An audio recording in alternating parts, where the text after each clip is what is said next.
자, 6강을 시작하겠습니다. 우리가 지금 초기 그리스도교 사상의 영향을 직간접적으로 미친 헬레니즘 시대에 있었던 몇 가지 철학 사조를 보고 있습니다. 본격적으로 그 사조를 다 밝히는 건 아니고요. 그 특징들을 몇 가지 따라가고 있습니다. 오늘은 가장 중요한 플라톤 전통입니다. 41장 맨 밑에 줄입니다. 우리는 지금까지 카이로스 시대요. 어느 의미 있는 시대에, 성숙한 시대에, 해석된 그런 시대에, 그런 때가, 무르익은 때죠. 우리는 이제껏 그 무르익은 때라는 카이로스의 시대에서 그리스 철학의 부정적 측면을 다루어왔는데, 그래서 부정적이라고 하는 것은 나쁘다는 뜻이 아닙니다. 네거티브라고 하는 거예요. 소극적입니다.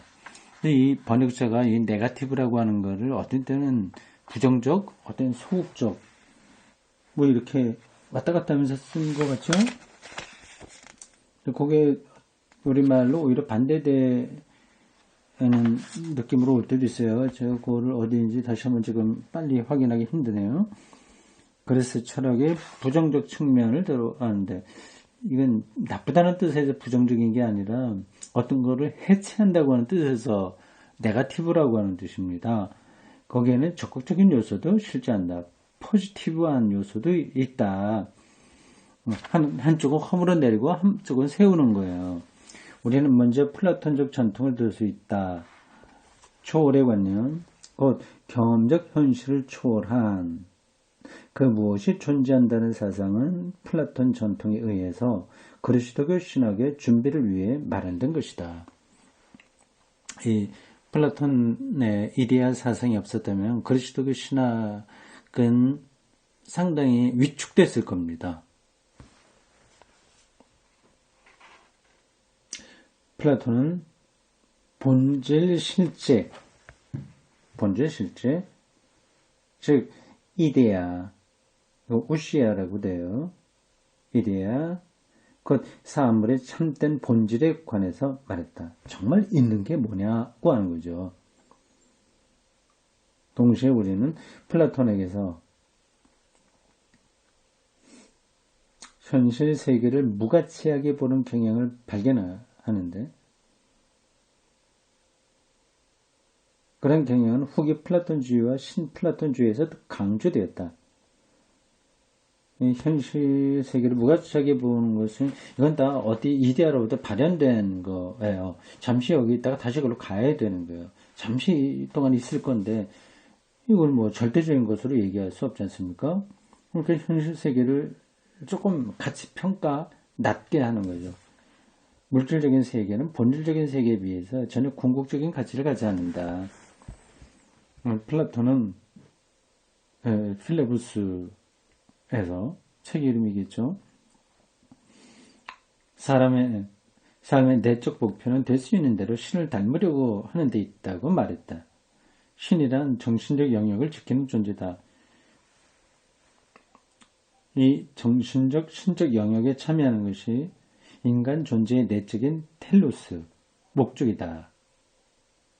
이 플라톤의 사상은 교부들, 특히 카파도기아의 세 교부에 의해서 받아들여져서 인간 존재의 궁극적인 목표를 나타내는 데 사용됐다. 카파도기아의 세 교부가 누구냐? 그건 뒤에 나올 겁니다. 텔로스, 요것도 외워두세요. 헬라어로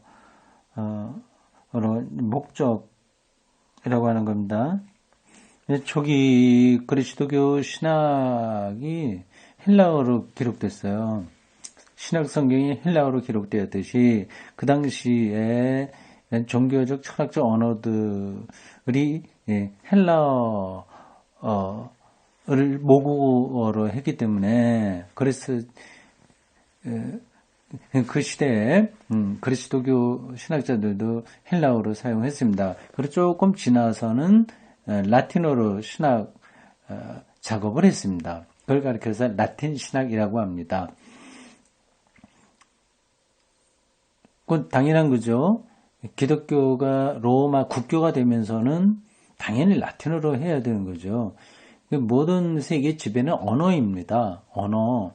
헬라어가 여전히 힘을 발휘할 때는 헬라어로 사용하는 거고, 이제 라틴어가 세계를 지배하는 언어가 됐기 때문에 라틴어로 한 거죠. 그 시대가 그러니까 헬라어와 라틴어가 같이 중복된 시기가 있었겠죠.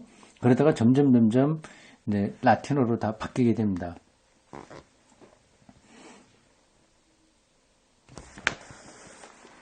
이 플라톤의 사상이 기독교가 하나님을 말하는데 아주 안성맞춤인 개념이었어요. 자, 봅시다. 초월 사상이나 삶의 텔로스. 여기 우리말로는 테로스 이렇게 되죠. 테로스. 삶 텔로스라고 해야 돼요. 앞에 몇 줄 위에서는 텔로스 정확하게 되는데 여기는 테로스라고 하는데 텔이라고 해야 됩니다. 텔로스 사상과 함께 세 번째 것은 영혼의 타락에 관한 사상이다. 플라톤 사상에 기독교가 얼마나 많은 영향을 받았는지 알 수 있겠죠. 세 가지예요. 초월사상, 삶의 목표, 신을 닮아가는 것, 목표, 영혼의 타락. 세 가지입니다. 이것은 영혼이란 본래 참여하고 있었던 본질적이고 정신적인 영혼의 세계에서 떨어져 나와 육체라는 감옥에 같이 땅에 존재하게 되었으니 마침내 영혼은 이 감옥에서 해방되어 물질적 세계를 단계적으로 초월해 간다는 사상이다. 이 육체는 감옥이죠. 타락한 거죠. 이 사상 역시 교회에 의해서 수용되었다.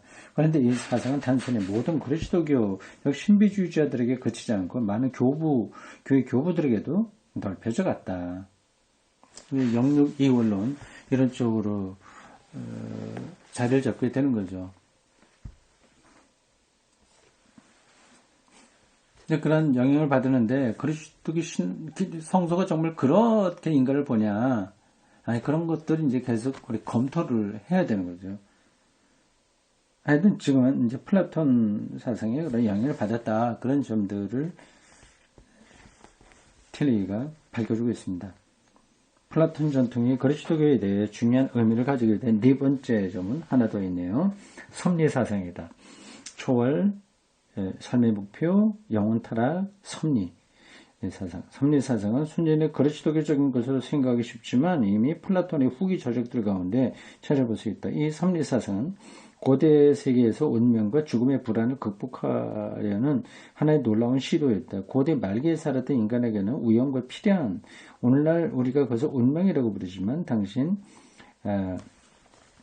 튀케와 하이마르메네라고 하는 그리스 신화의 여신에게서 구체적으로 묘사되었다. 이 우연과 필연에 대한 불안이 매우 위협적이었다. 바울은 로마서 8장 여기서는 신학 성경적 가장 위대한 승리의 찬양이 엿보이는데 거기서 운명의 악마적 세력을 극복하고 그리스도의 역할을 노래하고 있는데 이것은 플라톤이 그의 섭리사상에서 미리 언급했던 것이다.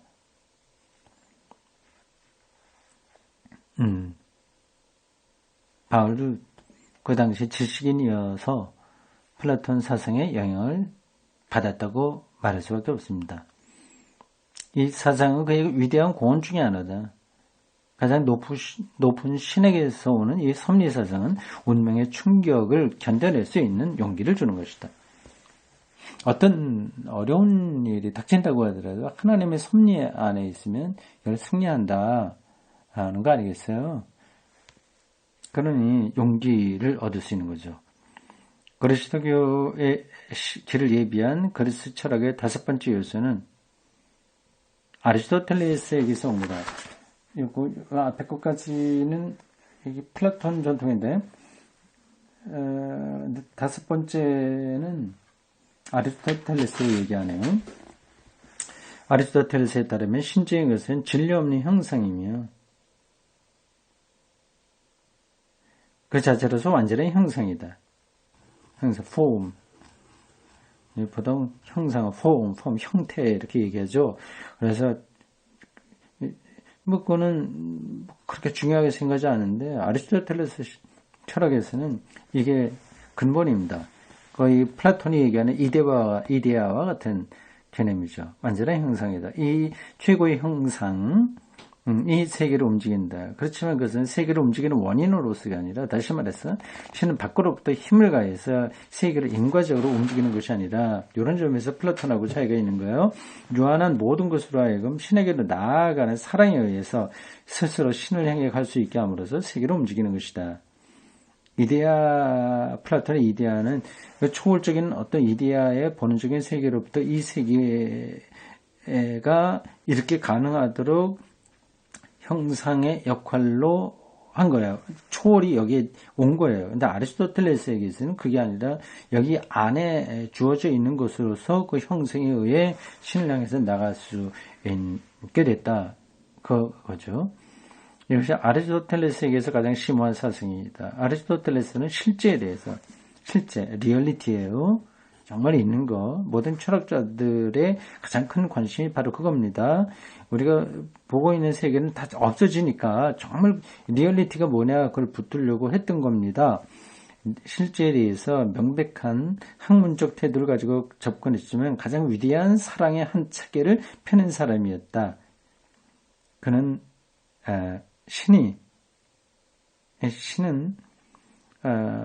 신을 아리스토텔레스는 최고 형상, form, 최고 형상, 순수 현실태, 악투스 프루누의 순수 현실태, 잠재태가 아니라 순수한 현실태, 현실로 정말 나타나게 한 것을 얘기합니다. 이 세계를 신에게의 사랑에 의해 움직인다고 주장했다. 모든 것은 그 자체가 최고의 형상과 결합하려는 욕망을 가지며 좀 더 낮은 형상, 여기에서 아직도 진로의 예속 상태에서 벗어나지 못하지만 형상을 떨쳐버리려는 욕망을 가진다. 이런 아리스토텔레스의 신관념은 그 뒤 그리스도교 신학에 뚫고 들어와 그리스도 신학을 형성하는 데 중요한 요소가 되었다.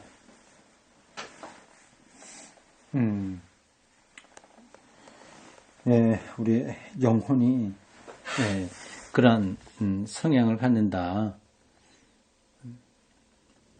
뭐 그런 식으로 그리스도교 신학에 영향을 미친 거 아니겠습니까?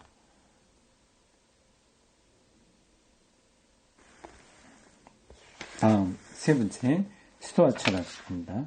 처음에는 우리가 회의파를 봤고요. 회의주의 봤죠? 회의주의 학파. 두 번째 플라톤 전통을 봤습니다. 플라톤 하면서 아리스토텔레스를 살짝 뒷부분에서 하나 더 넣었습니다. 자, 우리가 오늘은 철학 학파들 이야기는 다 끝내야 될 것 같습니다. 세 번째 스토아입니다. 스토아 학파는 후기 고대 세계의 삶에서는 스토아 학파는 후기에 플라톤과 아리스토텔레스보다 더 중요한 역할을 했다. 여기요. 후기 고대 세계의 삶에서는 이렇게 말이 이상하죠. 후기 고대 세계의 삶에서는 근데 이게 삶이라고 하는 건 이제 라이프예요, 영어로. 독일어 레벤입니다. 근데 그 사람들이 글 쓰는 방식인데, 근데 우리나라 말로 이렇게 번역해 놓으면 어색한 거죠. 스토아 학파는 그냥 이렇게 하면 돼요. 후기 고대 세계에서는 하면 됩니다. 삶이라는 걸 빼야 우리말로는 자연스러워요. 이 삶을 이렇게 넣은 거는 그 세계를 또 강조하기 위한 겁니다.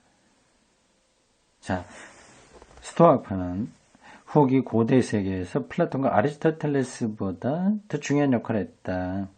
그러니까 기독교에도 그만큼 영향을 많이 미쳤다고 하는 거죠. 그리스 사람이든 그 로마 사람이든 당시 교양 있는 사람들의 삶은 거의 스토아 전통에 의해서 압도적으로 규정되었다.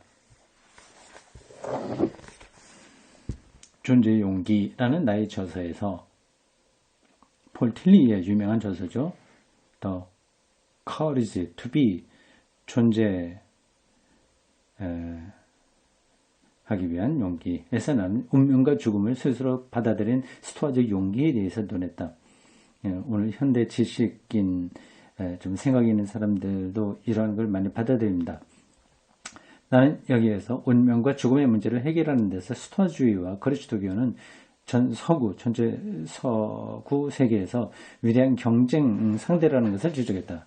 그러나 여기에서는 그것과는 다른 쪽을 지적하려고 한다. 그리스도교는 그의 위대한 경쟁 상대인 스토아주의로부터 기본적인 사상을 많이 이어받았다. 특히 로고스 사상인데 이 로고스 사상 없이는 삼위일체론의 역사나 그리스도론의 역사를 이해할 수 없다. 요한복음 1장 1절에 태초에 말씀이 계시니라 하는 그 말씀 로고스를 가리킵니다. 로고스란 말을 뜻한다. 그러나 그것은 말에 지니고 있는 의미, 다시 말해서 그 말이 가리킨 사물의 합리적 구조를 의미한다. 재미있는 표현이에요. 단순히 의사소통하는 말에 머물지 않고 그 말이 가리키는 사물의 합리적 구조를 의미하는 거예요. 더 근원적인 거죠. 그러기에 로고스는 또한 보편적 라치오, 이성이에요. 라치오, 이성, 그 실제 속에 있는 보편적 법칙을 의미하기도 한다. 로고스란 말을 처음으로 썼던 헤라클리투스는 이러한 뜻으로 이해했다. 로고스를 헤라클리투스가 제일 먼저 이런 뜻으로 이해했군요. 나 처음 썼군요. 그러니까 그 말 속에 어떤 세계가 함축되어 있다고 하는 걸 느낄 수 있겠죠. 그래서 로고스는 모든 실제의 운동을 이끌어가는 법칙이었다. 스토아파에서는 로고스 안에 있는 모든 것, 만물 안에 현존하는 신적인 힘이었다. 신적인 힘, 거의 성령과 같은 거죠. 이러한 뜻을 가진 로고스는 다음과 같은 세 가지 모습을 띠고 있는데 그것은 어느 것이든 모두 그 이후에 발전해서 극히 중요한 것이 됐다. 첫째로 로고스는 자연 법칙을 의미한다. 법칙, 로고스는 자연의 사물을 움직이게 하는 원리이며 어떤 사물을 그 사물이 되게 하는 신의 창조적 능력이다. 둘째로 로고스는 도덕적 법칙을 의미한다. 우리는 이 형태의 로고스를 칸트의 표현을 빌려서 실천 이성이라고 부를 수 있을 것이다. 이것은 인간이 인격적 존엄성과 위대성을 지닌 하나의 인격으로서 자신을 받아들이는 한 모든 인간에게 나면서부터 지니게 된 법칙이다. 자연법칙이든가 자연법이라든가 하는 표현이 의미하는 것은 물리학적인 자연법칙이 아니다. 그것은 인간의 이성적 본성과 같은 것이다. 도덕적 법칙으로서의 로고스다.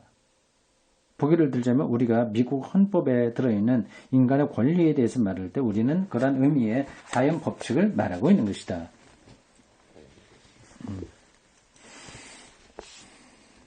실제로 지금 로고스의 개념들을 설명하는 거예요. 근데 이런 것들이 그리스도교 신학과 상호 연관되어 있다고 하는 겁니다. 그러니까 이러한 배경을 모르고 우리가 태초에 로고스가 있었다는 요한복음 1장 1절의 말씀을 어떻게 이해할 수 있겠어요? 이런 공부는 정말 중요한 거죠. 셋째로 로고스는 또한 현실을 인식하는 인간의 능력을 의미한다.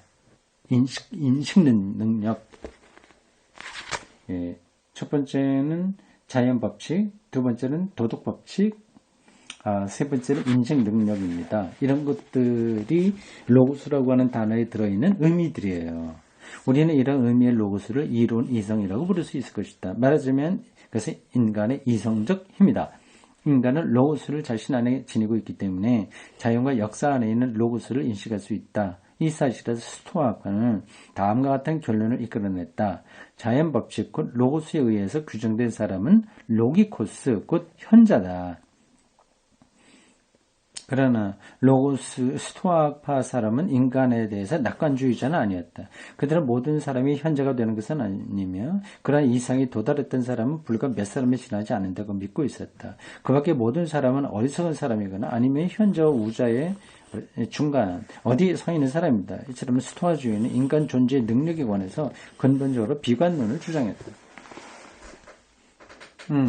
저도 여기 이런 주장에 대해서 크게 부정하고 싶지는 않습니다. 최초의 스토아주의자들은 그리스 사람들이었다. 당연하죠. 그러나 그 뒤에는 로마 사람들 가운데 스토아주의 대표자들이 많이 생겼는데 가장 유명한 스토아주의자들 가운데 로마 황제들도 있었다. 로마 황제들이 그렇게 무식한 사람들 아닙니다. 그러니까 원로원에서 다 뽑잖아요. 공화정이죠. 근데 일찌감치 정치 제도도 로마에서는 발전했습니다. 그래서 철학자들도 있었어요. 예컨대 마르코스 아우렐리우스 황제가 그랬다. 이들은 로고스 개념을 그들의 책임이었던 정치 상황에도 적용했다. 모든 인간은 그가 인간이라는 사실로 하여 이성에 참여한다는 것이 자연법이 갖고 있는 의미다. 이 자연법을 바탕으로 해서 이들은 법률을 만들어냈는데 이 로마법은 그리스도교의 중세의 법률보다 훨씬 뛰어난 것이었다. 로마법이죠. 지금까지도 영향을 미칩니다. 모든 사람은 잠재적으로 이성에 참여하고 있다는 이유로 해서 이들은 모든 사람에게 시민권을 주었던 것이다. 참 또 혁명적인 거죠. 모든 일반 사람들에게 시민권을 줬다고 하는 거예요. 귀족만 그렇지 않은 거죠. 물론 이것은 스토아주의자들이 모든 인간은 실제로 이성적이라고 생각했다는 것을 의미하지는 않는다. 그렇죠. 그렇지만 이들은 모든 인간의 교육을 통해서 그렇게 될 수 있다는 것을 인정하고 있었다. 로마에 의해 정복된 모든 민족에게도 시민권을 주었다는 사실은 인간의 평등을 향한 놀라운 전진을 의미했다. 정말 그러네요. 지금 제가 새롭게 하나를 배우게 되었습니다. 깨달은 거예요. 알고 있었지만 그게 그거구나 하는 게 깨달아진 거예요. 그러니까 여기 정쪽으로 흩어져서 알고 있었던 것이 하나로 딱 맥이 통하는 느낌을 받은 거죠. 바울이 로마 시민권을 가지고 있다고 하지 않습니까? 다소 출신이에요. 그러니까 다소가 로마 직할 지역입니다. 거기 있는 사람들은 로마 사람이든지 유대인이든지 뭐 다른 나라 사람이든지 다 시민권을 주었다고 하는 거예요. 그래서 그가 시민권을 받은 거죠. 아니 그 시민권을 그 로마 사람이 아닌 사람에게도 주었다고 하는 거는 이 스토아 철학에 근거한 거네요. 로마법의 정신이 거기에 있는 거네요. 참 위대하죠. 굉장히 로마가 폭력적이긴 했는데 근데 그게 합리적이기도 했습니다.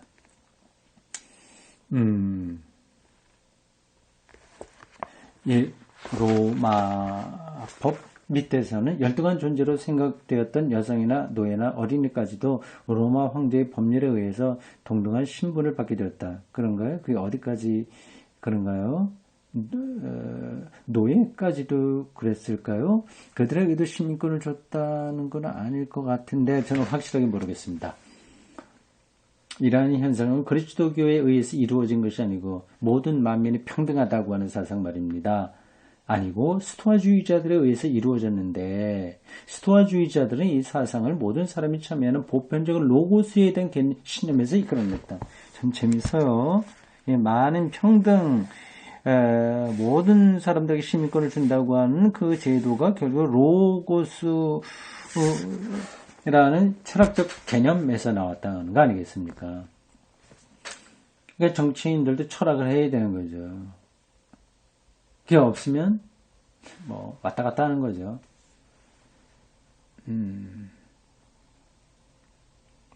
그러니까 대통령이 될 사람들은 충분한 인문학적 소양이 필요합니다. 박근혜 이분에게 이제 그런 게 턱없이 부족하죠. 미국의 트럼프인가 이번에 대통령에 당선된 사람 턱없이 부족한 사람으로 지금 이해가 되고 있죠. 어디 튈지 모르는 겁니다. 자, 그럼 그만두고요. 물론 그리스도교도 같은 사상을 주장하긴 했지만 그것은 스토아와 다른 바탕꽃 모든 인간은 하나님 아버지 하나님의 자녀라는 사상의 바탕에서 이루어진 것이다. 이제 바탕은 다른데 결과가 같아요. 모든 사람들 똑같다고 하는 겁니다. 그래서 스토아주의자들은 인간은 누구나 보편적 이성을 가지고 있다는 이념을 바탕으로 해서 세계 국가의 사상을 세계 국가 사상을 발전시킬 수가 있었다. 그리스도교는 이 사상을 이어받아서 나중에 와서 크게 발전시켰던 것이다. 스토아주의와 그리스도교가 본질적으로 다른 것은 스토아주의자도 인간의 어리석음에 대해서 분명히 알고 있었지만 죄라는 것은 알고 있지 않았다는 점입니다. 아, 그렇군요. 오늘 많이 배우네요. 스토아주의와 기독교 사상이 인간에 대해서 비슷한 점 많이 가지고 있어요. 모두 똑같다고 하는 겁니다. 2000년 전 그런 생각은 혁명적인 거예요. 그런데 차이점은 그들이 죄로 인간을 보지 않았다고 합니다. 그러게 스토아주의자들은 구원을 지혜에 도달하는 데 있다고 봤다. 지혜. 아주 깨닫는 거죠. 이와 달리 그리스도교에서는 구원을 신의 은총에 의해서 주어진 선물로 이해했다. 이 대립은 오늘날까지도 계속되고 있다.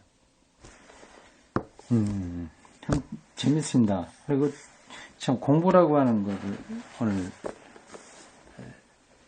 충분하게 느끼게 되는 군요. 정리가 되죠. 이 스토아주의가 현대 지성의 근원이기도 합니다. 지금도 좀 생각이 있는 사람들 이렇게 살아가요. 지혜, 지식 이런 걸 통해서 인간이 구원받는다 얘기를 하죠. 그건 인간이 이성적인 존재이기 때문에 그렇다고 하는 걸 바닥에 깔고 있는 겁니다. 스토아 철학에 기초한 거예요. 근데 그리스도교 사상은 여기에 다른 걸 얘기하는 거죠. 죄. 그래서 은총, 믿음 이걸 얘기합니다. 어느 쪽이 옳을까요? 4번 절충주의 마지막입니다. 여기까지 하고 오늘 마치겠습니다. 이 절충주의라고 하는 말이 참 애매한데 제가 별로 많이 들어보지 못한 사상입니다. 또한 그리스도교가 몇 가지 요소를 이어받았던 또 하나의 철학파는 절충주의이다.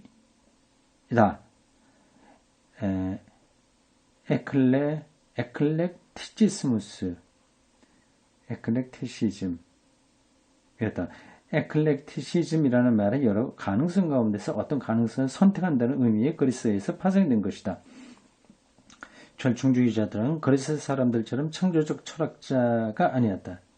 이들은 새로운 체계를 만들어내지 않았다. 그 대신 그들은 고전적 그리스 철학 체계에서 로마 시민을 위해서 무엇이 실제로 유용한가 하는 관점에서 보아 가장 중요한 개념이라고 생각된 것을 선택했다. 절충주의는 가끔 정치가인 경우가 많았는데 키케로의 경우가 그렇다. 그들은 실용주의적 관점에서 고전 철학으로부터 세계 국가의 시민으로서 로마 시민에게 최선의 삶의 길을 열어줄 수 있는 사상을 선택했다. 이들이 선택한 가장 중요한 사상은 18세기 계몽주의에서 다시 고개를 들고 나타나지만 그것은 섭리사상, 신의 사상, 도덕적 자유와 책임의 사상, 영혼 불멸의 사상 따위다. 신의 섭리사상은 사람들의 삶에 확실함, 안정감을 주며 신의 사상은 인간에게 생득적인 것으로서 신에게 외견과 자기 수련을 만들어내고 도덕적 자유와 책임 사상은 인간을 교육시켜서 도덕적인 오류에서 책임을 지도록 하며 끝으로 영혼 불멸 사상은 이승에서의 형벌을 피한 사람이라도 저승에서 형벌을 피할 수 없다고 위협한다. 이러한 사상은 모두 어떤 방식으로나 그리스도교를 예비한 길잡이가 되었다. 여기 절충주의는 그렇게 크게 부각된 철학은 아닙니다. 독특한 자기 관점이 있는 것도 아니고요. 그리스 고전 철학 중에서 필요한 것을 발굴해서 그걸 이제 로마 사람들에게 제시한 그런 사람들이군요. 절충주의요. 절충주의 이렇게 요새 나온 몇 가지 불멸사상 이런 건 꼭 이건 절충주의의 사상이라는 건 아닌 거예요. 이건 이미 플라톤 사상인 거고요. 그 이외에 여러 가지로 다 그리스 철학에 나온 것들입니다. 그것을 절충주의에 속한 사람들이 다시 한번 끌어왔다. 그렇게만 이해하시면 되고 어쨌든 그런 것들이 이 전충주의자들로 인해서 그리스도교 신학이 자리를 잡는데 이렇게 저렇게 영향을 주었다. 그래 보면 되겠습니다. 자, 고생 많았습니다.